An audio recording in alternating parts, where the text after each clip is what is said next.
என்னது இட்லி? எப்பா இட்லி போட்ட ஏசமான எவ்வளவு பெரிய பூகம் வந்தாலும் சரிடா, நீ ஒரு ஆள் எஸ்கேப் ஆயிருப்பா. வெல்கம் டு ஐரக்ஷன் சேனல். எங்களோட வீடியோஸ் உங்களுக்கு பிடிச்சிருந்ததுன்னா லைக் பண்ணுங்க, கமெண்ட் பண்ணுங்க, ஷேர் பண்ணுங்க, மறக்காம சப்ஸ்கிரைப். ஓகே, இப்போ என்ன வீடியோ பார்க்குறோம்? மேனுஃபேக்சர் சேனல் தான் பார்க்க போகிறோம். ரீசெண்டாக போட்ட வீடியோ பார்க்கலாமா? ஓகே. ஆண்டாண்டு காலமா வீட்டுக்குள்ளேயே வந்து நம்மளை என்டர்டெயின் பண்ற முக்கியமான விஷயங்கள்ல ஒண்ணுதான் டிவில ஓட்டப்படுற இந்த டிவி நிகழ்ச்சிகள். நம்ம ஊர்ல வளர்ப்ப போவது யாரு, குரங்காட குயிலாட, நீயா நாயா, பெரிய பஸ்ன்னு ஏகப்பட்ட நிகழ்ச்சிகள் இருக்க மாதிரி வெளிநாட்டிலயும் பல வெரைட்டிகள்ல நிகழ்ச்சிகள் வந்திருக்கு. அதுல சிலது பெரிய பிரச்சனைகளை கிளப்பி விட்டுருக்கு. அப்படி வெற்றி பெற்றால் கிட்னி இலவசம் வெளியான நிகழ்ச்சியில இருந்து குட்டி டவுசரும் குமரி பெண்ணும்னு வடக்குல வந்து பலர் வாயில விழுந்த நிகழ்ச்சி வரைக்கும் சர்ச்சை கிளப்பின கோளாறான நிகழ்ச்சிகளை தான் இந்த வீடியோல உங்களுக்கு காட்ட போறோம். அதனால வெல்கம் டு தி வீடியோ. இதுதான் அவங்க இங்கே இருக்கும்போது இங்க ஆரியா ஒரு நிகழ்ச்சி பண்ணார்ல, தி ஸ்வான் 2004 ஃபாக்ஸ் சேனல்ல வந்து பல பேரையும் ரிமோட் எடுத்து அடிக்க வச்ச ஷோ இது. அதாவது இந்த டிவி ஷோ படி நார்மலா இருக்க பெண்களை கூட்டிட்டு வந்து அவங்க அசிங்கமா இருக்காங்கன்னு இவங்களே சொல்லி அவங்கள மாடல் மாதிரி அழகாக்க போறோம்னு ஒரு கேடு கெட்ட கான்செப்ட் வச்சாங்க. பெரிய மாசல வர மாதிரி இவங்கள 3 மாசத்துக்கு ஃபேமிலில இருந்து பிரிச்சு வேற ஒரு இடத்துல வச்சு டயட் எக்ஸசைஸ்னு போட்டு தாளிப்பாங்க. இன்னும் கொடுமையா நோச நேராக்குறேன், சின்ன சீராக்குறேன், லிப்ப பெருசாக்குறேன், ஜாவ ஜம்முன்னு மாத்துறேன்னு பல பிளாஸ்டிக் சர்ஜரிகளை பண்ணி விளையாடுவாங்க. அந்த ஷோவோட ப்ரொடியூசர்களே கலந்துகிட்டு அவங்கள 3 மாசத்துக்கு கண்ணாடியை பக்கம் தடை பண்ணி முன்னாடி சொன்ன மாதிரி ஃப்ரெண்ட்ஸ் ஃபேமிலி எல்லாத்த இருந்தும் பிரிச்சு வச்சு ஃபைனல்ல அவங்கள மாடல் முகத்தோட கொண்டு வந்து அதுலயும் வெற்றி பெறவங்கள மிஸ் தென்காசி மாதிரி ஒரு பெரிய அழகி போட்டிக்கு அனுப்பிச்சு வைக்கிறது தான் அந்த கான்செப்டோட டார்கெட்டா இருந்தது. அது டிவி ஷோவா வரும்போதே ஏகோபித்த எதிர்ப்பு. இதுதான் அழகுன்னு எப்படியா முடிவு பண்றீங்கன்னு எல்லா இடத்துல இருந்தும் கழட்டி அடிச்சாங்க. என்னையா கான்செப்ட் எதுன்னு கண்ட இடத்துல இருந்தெல்லாம் காரி துப்புனாங்க. ஃபர்ஸ்ட் ரியாலிட்டி ஷோ அவார்ட் எல்லாம் கொடுக்கப்பட்டுச்சு. ஷோவுக்கான ரேட்டிங்கும் தரமட்டத்துல இருந்தது. நிகழ்ச்சி நடக்கும் போதே இவ்வளவு பிரச்சனைனா அந்த நிகழ்ச்சி முடிஞ்சு வெளியே வந்த பெண்கள் கொடுத்த இன்டர்வியூல தான் இன்னும் அங்க நடந்த பிரச்சனை எல்லாம் தெரிய வந்தது. அந்த 3 மாச டைம்ல ரிசல்ட்டை கொண்டு வரணும்னு கடுமையான டயட்டை கொடுத்ததாவும் அந்த டைம் பீரியடுக்குள்ள ஃபேஸையே மாத்தணுங்கிறதுக்காக 3-4 சர்ஜரி ஒன்னாலாம் பண்ணாங்கன்னு அந்த வருத்தத்தோட அதை பத்தி பேசியிருப்பாங்க. அழகுனா இப்படிதான் இருக்கணும்னு அறிவில்லாத வளர்றதையே நிகழ்ச்சி எடுத்து வச்சு அதுக்காக ஆல் ஏரியாலையும் அடி வாங்கி 2வது சீசனோட துண்டிக்கப்பட்ட நிகழ்ச்சி ஹெயில் ஹனி. வரலாற்றுல பெரிய ஆளா இருந்தவங்களை வச்சு டிவி ஷோ பண்றதெல்லாம் மேற்கத்திய நாடுகள்ல ஒரு வழக்கம் தான். ஆனா அந்த வழக்கத்தையே ஒரு படி அதிகமா கொண்டு போனதுதான் 1990லயே வந்த ஹெயில் ஹனி ஐம் ஹோம்ங்கிற இந்த நிகழ்ச்சி. வேர்ல்டு வார் 1ஓட போஸ்ட் கிரெடிட் சீன்ல என்ட்ரியை கொடுத்து வேர்ல்டு வார் 2ஓட மெயின் கேரக்டர் இருந்த சிறுமிசைக்காரர் தான் இந்த ஷோவோட காமெடி கதாநாயகனா காட்டப்பட்டாரு. எந்த கேரக்டர் வேணாலும் வச்சு சட்டையர் பண்ணலாம், ஆனா அதை சரியா பண்ணுங்கிறதா மேட்ரு. இந்த ஷோ அதை சரியா பண்ணவே இல்ல. ஆஸ்திரேலியன் பெயிண்டரையும் அவரோட மனைவியையும் ஒரு சாதாரணமான சிட்காம் குடும்பமா மாத்தி மீசையோட மெயின் டார்கெட்டா இருந்த யூதர்களோட குடும்பம் அவங்க வீட்டுக்கு பக்கத்திலே வசிக்கிற மாதிரி வச்சு முட்டாள்தனமான தைரியத்தோட மக்களுக்கு பிடிக்கும்னு எடுத்துட்டு வந்தாங்க இந்த நிகழ்ச்சியை. ஆனா பார்த்தவங்க யாருக்கும் சிரிப்பு வரல, வெறுப்பு தான் வந்தது. அவங்க எடுத்து விட்ட ஒரே பைலட் எபிசோடோட இந்த நிகழ்ச்சியை அப்படியே மூடிட்டாங்க. அதுக்கப்புறம் தொடரல. தொடர்ந்து இருந்தாதான் ஆச்சரியம். Who is your daddy?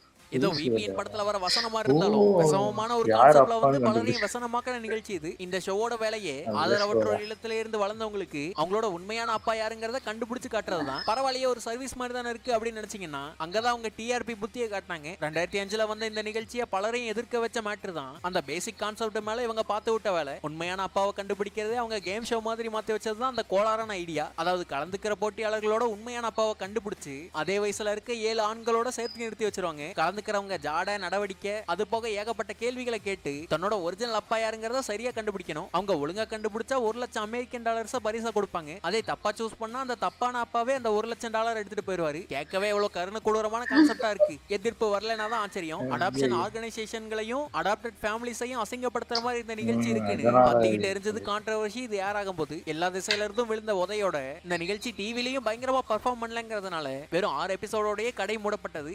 Clone high இந்த காணொலியில் நீங்க பார்க்க போற ஒரே கார்ட்டூன் நிகழ்ச்சி இதுதான். ஆங்கிலேய ஊர்ல ஓடி இருந்தாலும் அதை பேன் பண்றதுக்கான காரணம் இந்தியா வரைக்கும் இருக்கு. 2002ல இருந்து 3 வரைக்கும் அமெரிக்கால ஓடிட்டு இருந்த ஒரு நிகழ்ச்சி தான் இந்த க்ளோன் ஹை. இதோட கான்செப்ட்ல தான் கரைச்சலே. இன்னைக்கும் உலகத்தோட ஃபேமஸான லீடர்களா பார்க்கப்படுறவங்கள டீனேஜ் வயசுள்ள ஒரு க்ளோனா உருவாக்கி அந்த க்ளோன்கள்லாம் ஒரே ஹை ஸ்கூல்ல சேர்ந்து படிச்சா எப்படி இருக்குங்கிறது இந்த ஷோவோட content. Abraham Lincoln, JF Kennedy, Joan of Arc, கிளியோபட்ரான்னு பெரிய பெரிய ஆளுகள்லாம் உள்ள இருந்தாலும் இவங்களுக்கு பிரச்சனை கொடுத்ததே இந்தியாவோட ஃபேமஸ் லீடரான காந்தி எப்படி காட்டினாங்கிறதுல தான். அகிம்சையும் அது தீயதுன்னு சொன்ன காந்தியோட க்ளோன் ஒரு மொரட்டு பார்ட்டி பண்ற கையா இந்த கார்ட்டூன்ல காட்டியிருப்பாங்க. இந்தியால பலராலையும் ஃபாலோ பண்ணப்படுற மதிக்கப்படுற ஆளு MTVல ஓடிட்டு இருந்த அந்த கார்ட்டூன் தவறா காட்டினது இங்க பெரிய பிரச்சனை ஏற்படுத்துச்சு. மும்பைல இருந்த MTVயோட ஆபீஸ் முன்னாடி காந்தி ஆதரவாளர்கள் பல பேரும் இந்த நிகழ்ச்சியை நிறுத்தணும்னு உண்ணாவிரதம் இருந்து போராடினாங்க. அவங்களுக்கு ஆதரவா அரசியல்வாதிகளும் சேர்ந்து கார்ட்டூன் எடுக்கலன்னா இந்தியால லைசன்ஸை கேன்சல் பண்ணிடுவோம் அப்படின்னு ஒரு கட்டளையும் விட்டாங்க.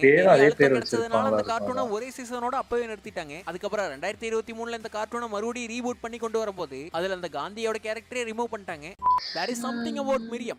2004 ஒரு டேட்டிங் ஷோவா பிரிட்டிஷ் டிவி நிகழ்ச்சிகள்ல ஒளிபரப்பாகி ஊரையே சலசலப்பாக்குற மாதிரி ஒரு ட்விஸ்ட் வச்ச டிவி ஷோ இது. பொதுவா மேற்கத்திய நாடுகள்ல இந்த பொண்ணை யார் உசார் பண்ண போறாங்கிற மாதிரியான டேட்டிங்கை பேஸ் பண்ணி ஏகப்பட்ட நிகழ்ச்சிகளை எடுத்து ஃபன் பண்ணிட்டு இருப்பாங்க. அதே மாதிரி ஒரு முயற்சியில 21 வயசான மிரியம் ரிவேராங்கிற இந்த மெக்சிகன் மாடலை கூட்டிட்டு வந்து போட்டியாளர்களா 6 ஆண்களையும் கூட்டிட்டு வந்து இவங்க மனசை யாரு கவர போறாங்கிறத கவர் பண்ற நிகழ்ச்சியை ஆரம்பிச்சது. மறக்க முடியாத எக்ஸ்பீரியன்ஸ், புகழ் வெளிச்சம்னு ரெண்டுமே கிடைக்குங்கிறதுனால கலந்துகிட்ட ஆண்களும் கண்டபடிக்கு முயற்சி பண்ணாங்க அவங்களோட மனசை கவர. கவிதை சொல்றது, டேட்டிங் போறது, அளவுக்கு க்ளோஸ் ஆனதுன்னு எல்லா பயபிள்ளைகளும் அவங்களோட பெர்ஃபார்மன்ஸை பிச்சு உதர்னாங்க. 6 ஆடவர்கள்ல யார் மனம் கவர்ந்தவர்னு தேர்ந்தெடுக்கிற அந்த ஃபைனல் வரும்போது ட்விஸ்ட்ங்கிற பேர்ல ஒரு மிகப்பெரிய இடி இறக்குறாங்க அந்த ஆட வந்தவங்களோட இதயத்துல. யாரையும் அவங்க செலக்ட் பண்ணலையா? அது நம்ம ஊர்ல ஓடின மாப்பிள்ளை நிகழ்ச்சியில ஆரியா பண்ணது. அப்ப அங்க என்ன பண்ணாங்க? அந்த 6 பேரும் உள்ளம் கவர்றதுக்காக உழைச்சிட்டு இருந்த அந்த மிரியம்ங்கிற மாடல அவங்க பெண்ணே இல்ல பெண்ணா மாறின ஒரு ஆணுன்னு அவங்க டிரான்ஸ்ஜெண்டர்ங்கிறதையே ஃபைனல்ல தான் சொன்னாங்க.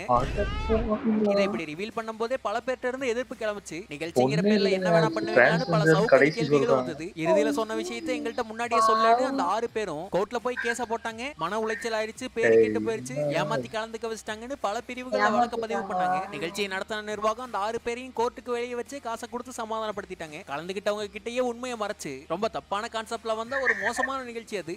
The Great Donor Show 2007 BNN சேனல்ல போடப்பட்டு மொத்த நெதர்லாந்தை என்னடா இதுன்னு கேட்க வச்ச நிகழ்ச்சி இது. இந்த நிகழ்ச்சியில ஜெயிக்கிறவங்க மட்டும்தான் உயிர் பழைப்பாங்கன்னு ஒரு கான்செப்டை வச்சு எல்லாரையும் கதற வச்சாங்க. அதாவது இந்த கிரேட் டோனர் ஷோவோட கண்டென்ட் கிட்னி ஃபெயிலியரால பாதிக்கப்பட்ட 3 பேர் தான் போட்டியாளர்கள். அவங்க 3 பேருக்கும் மெயினா கிட்னி டொனேஷன் தேவைப்படும். அந்த ஷோவோட ஜட்ஜி கேன்சரால பாதிக்கப்பட்டு கொஞ்ச நாள்ல கதை முடிய போற ஒரு லேடி. இப்ப போட்டியாளரா இருக்க இந்த 3 கிட்னி தேவைப்படுற பேஷண்ட்டுகளும் போட்டி போட்டு அந்த லேடியோட பர்மிஷனை வாங்கணும் கிட்னி டொனேஷனுக்காக கான்செப்ட். இதுல லீசானு வந்து அந்த கேன்சர் பேஷண்ட்டை கன்வின்ஸ் பண்றதுக்காக அந்த போட்டியாளர்கள் 3 பேர் அவங்களோட மெடிக்கல் ஹிஸ்டரி அவங்களோட கதையெல்லாம் சொல்லுவாங்க. கண்ணீர் மல்க சோக பீஜியம் போட்டு அதை நேஷனல் டிவில ஓட விட்டு காசு பார்த்தாங்க அந்த சேனல். கான்செப்டே ரொம்ப புதுவிதமா வந்த இந்த டிவி ஷோ 12 லட்சம் பார்வையாளர்களை ஈர்த்தது. அதோட கலந்துகிட்ட போட்டியாளர்களோட பர்சனல் கதையை கேட்டு மக்கள் வாக்களிப்பாங்க யாருக்கு வேணும் அந்த கிட்னின்னு. அதாவது யார் உயிரோட இருக்கணுங்கிறத ஆடியன்ஸே தேர்ந்தெடுக்க விட்டாங்கன்னு சொல்லலாம். கிட்னி டொனேஷனுக்காக காத்துக்கிட்டு இருக்க ஒரு பேஷண்டோட பிரச்சனையை வெற்றி பெற்றால் கிட்னி இலவசம் ஒரு சென்ஸ் எல்லாம் அணுகுனதுனால பல இடங்கள்ல இருந்தும் பலர்னு எதிர்ப்புகளை வாங்குச்சு இந்த நிகழ்ச்சி. குறிப்பா டச் மெடிக்கல் அசோசியேஷன் இதை கண்மையா வந்துச்சாங்க. பேஷண்ட்கள் யாரும் போய் அதுல கலந்துக்காதீங்கன்னு அட்வைஸும் கொடுத்தாங்க. அது போக பொலிட்டீஷியன்ஸ் எல்லாம் இதை பேன் பண்ணணும்னு சொன்னாங்க. குறிப்பா அப்ப பிரைம் மினிஸ்டர் இருந்த யான் பீட்டர் பால்கெண்டேங்கிறவர்லாம் இந்த நிகழ்ச்சி நம்ம ஊர் மானத்தையே வாங்குதுன்னு சொன்னாரு. யாருக்குமே இந்த டிவி ஷோ அங்க ஓடுறது பிடிக்கல. மக்களோட கோவ பார்வையும் அது மேல இருந்தாலும் பார்வை இருந்ததுனாலே அந்த நிகழ்ச்சி பொழைச்சது. ஃபைனல் வரைக்கும் கூட வந்தது. ஆனா ஃபைனல்ல தான் பாட்டத்தை ஆட்டம் காண வைக்கிற மாதிரி ஒரு ட்விஸ்ட கொடுத்தாங்க. அந்த நிகழ்ச்சியை மொத்தமா ஃபேக்குன்னு அதுல இறக்க போற பேஷண்டா வந்தவங்க ஒரு ஆரோக்கியமா இருக்க ஆக்டர்ஸ்னு அவங்க கிட்னி எல்லாம் கொடுக்க போறது இல்லன்னு குண்ட போட்டாங்க. ஆனா அதுல போட்டியாளர்களை கலந்துகிட்டவங்க எல்லாரும் ஒரிஜினல் பேஷண்ட் தான். அவங்க தான் நிகழ்ச்சியோட ஆரம்பத்துல இருந்து ஏமாத்தப்பட்டாங்கன்னு தெரிய வந்தது. அது போக நெதர்லாந்துல ஆர்கன் டொனேஷனுக்கான பற்றாக்குறை இருக்குன்னு சொல்லி அதை மக்களுக்கு உணர்த்தவே இந்த திருவிளையாடலை நடத்தணும்னு நிகழ்ச்சியை முடிச்சாங்க.